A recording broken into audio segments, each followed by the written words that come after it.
Okay, here she is, 2008 Polaris Sportsman X2 700 twin.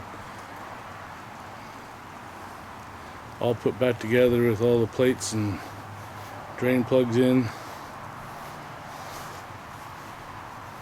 Start her up. Let's just see what she sounds like. Very quiet, stock exhaust. You can go all over the forest on this, no problem.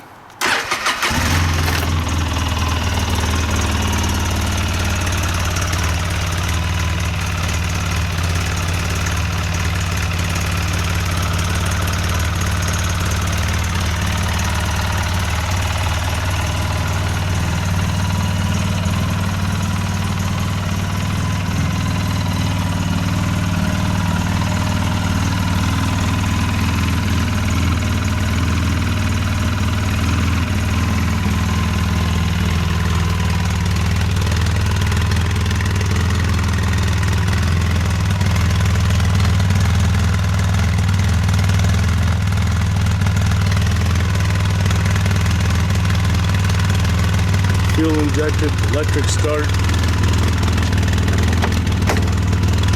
drop gate,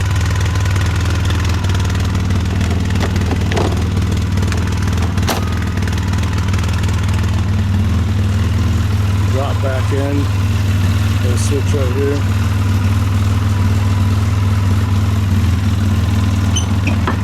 Hard to do one-handed. Drops the back end, the clean out, dump, whatever you want to do.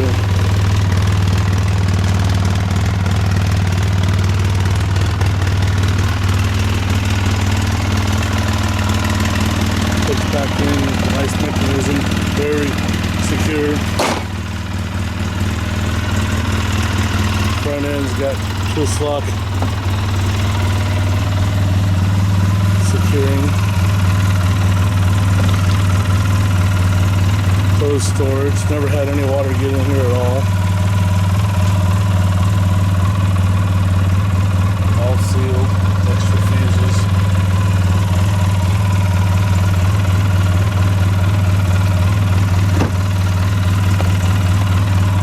Everything's real easy on this quad.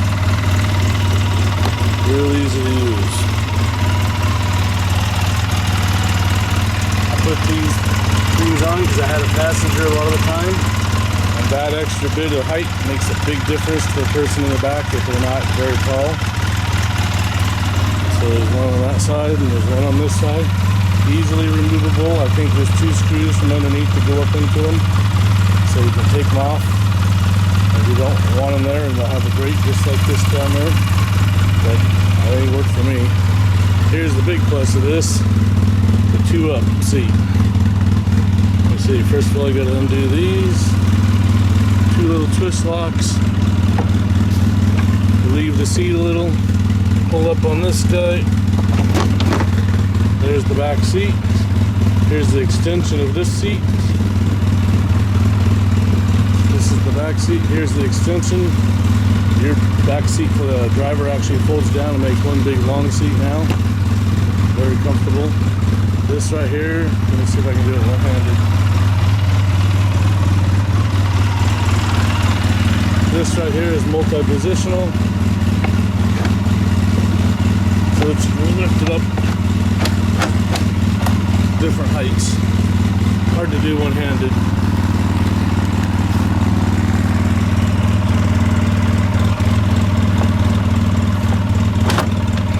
That's the full height. Oh, look at this. An area I forgot to clean. Anyway.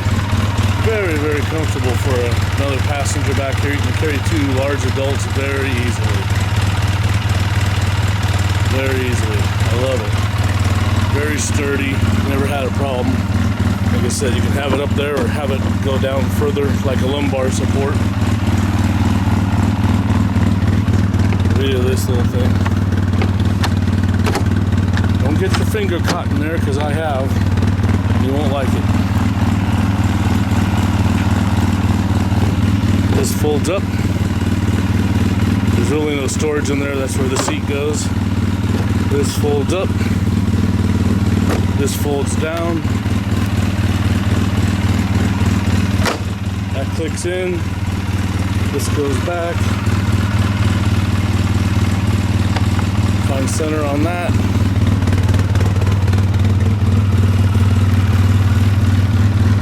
Find center on that. There you go, right back to where you started. It's absolutely beautiful. We already did the front, I believe, so that's pretty well lit. Engine running off, speedo, reverse and override. There's a whole system to this gauge, and I don't remember exactly how to do it all. There's a turf mode, on and off. Turn the turf mode off, your rear differential is unlocked, and so you don't tear up the grass and flora and fauna. You click this on, it locks the rear differential, and you're running around and basically locked up posi all the time. Not posi, but you're locked up in the rear end. When we go to four-wheel drive here, that'll lock up the front end. There's 2x4, it's all automatic. 4x4, 4x4 with ADC, which is automatic descent control. That is a wonderful, wonderful thing, because that ADC acts like a Jake brake. I'm not exactly sure how it works, but I know it works extremely well. I've gone down very, very steep grade that if you put your brake on, you would lock up and slide. And with that on, it just slows the engine way, way down, and it crawls. The steeper the grade, the slower it goes. In fact, you usually have to give it gas to go downhill when you have that on a very steep grade, or it will literally hang on the hill. It's awesome, just awesome. This is a torque machine. Great for hunting, great for exploring. It's not a fast Banshee, goes 90 miles an hour. I think I've had it up to maybe 40. Has a high and low right here. And park. I don't know if you can see this. Reverse, neutral, low, high. So usually staying low unless I'm going more than 20 miles an hour. Take turf mode on, don't tear up the lawn. Lights.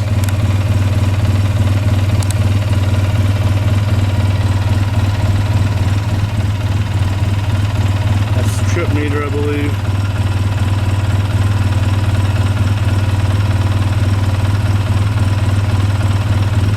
That's RPM. I'm going to set this thing to read RPM.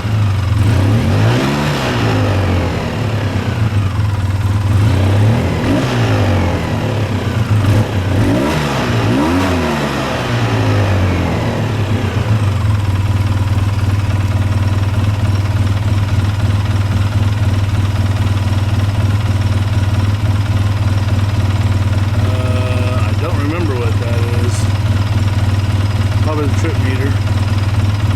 Clock. That's my mileage, I think. Pretty sure I got 235 miles on there, which is barely even broken in.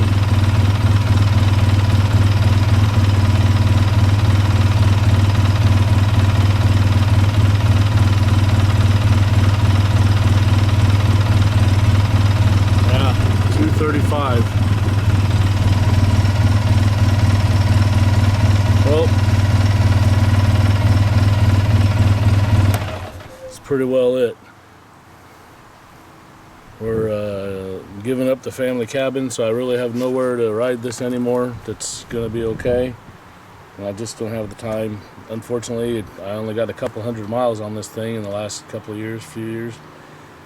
And it's a shame because I love it. It's been great for the little time that I've been able to actually use it. And I've tried to put it through its paces.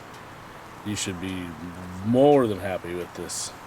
And it's actually got nice too. I got a winch on here, by the way, too, factory winch that came with it. I can't remember what the poundage is. Anyway, these little 700s are awesome because they get better mileage than the 800s. The 800s almost have too much power. When I tried one of those out, if you gun it, it wants to pull a wheelie. And this one Never had a lack of power, never had a lack of torque or anything. It does whatever I want. One person, two person, acts like a diesel. So anyway, my loss, your gain.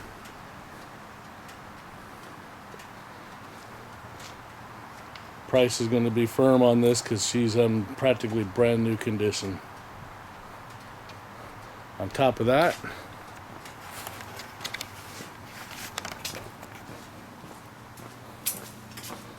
I'll throw in some extras.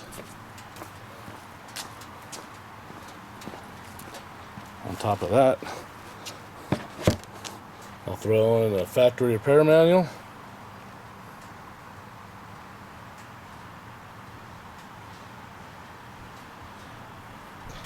And let's see what else here.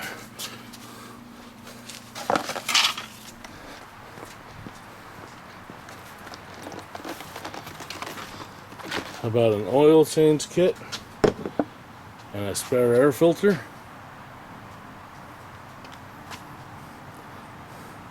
I believe this comes with the oil you need and the filter. It comes with everything you need for oil change. Haven't even done it yet. And let's see, one more thing. All these things I had great plans for and just haven't been able to do it.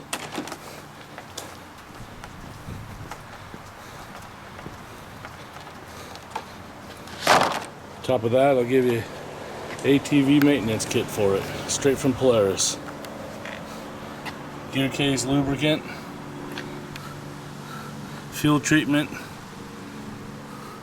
hub fluid, ATV front gear fluid, and some bearing grease. Normally $34.99. That was the old price back in '08. Hate to know what it is now. And on top of that, I have a custom fit Polaris cover for it.